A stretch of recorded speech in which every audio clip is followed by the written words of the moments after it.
ಪ್ರಿಯ ಸಹೋದರ ಸಹೋದರಿಯೇ, ಕರ್ತನಾದ ಯೇಸು ಕ್ರಿಸ್ತನ ಪರಿಶುದ್ಧವಾದ ಹೆಸರಿನಲ್ಲಿ ನಿಮ್ಮೆಲ್ಲರಿಗೂ ವಂದನೆಗಳು. ಈ ದಿನದ ದೇವರ ವಾಕ್ಯ ಯೋಹಾನನ ಸುವಾರ್ತೆ 11ನೇ ಅಧ್ಯಾಯದ 40ನೇ ವಚನ. ನೀನು ನಂಬಿದರೆ ದೇವರ ಮಹಿಮೆಯನ್ನು ಕಾಣುವೆ.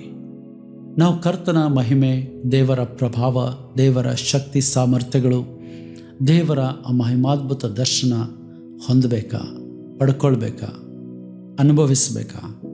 ಅದಕ್ಕಿರುವಂಥದ್ದು ಒಂದೇ, ಹಣ ಕೊಟ್ಟರಾಗೋದಿಲ್ಲ.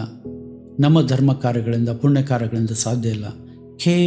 ಕೇವಲ ಯೇಸು ಕ್ರಿಸ್ತನಲ್ಲಿ ನಂಬಿಕೆ ಇಡೋ ಮೂಲಕ ಅದನ್ನು ನೋಡುವುದಕ್ಕೆ, ಅನುಭವಿಸೋದಕ್ಕೆ ಸಾಧ್ಯ. ಆತನಲ್ಲಿ ಭರವಸೆ ಇಟ್ಟು ಧನ್ಯರಾಗೋಣ. ದೇವರು ನಮ್ಮೆಲ್ಲರನ್ನು ಆಶೀರ್ವದಿಸಲಿ.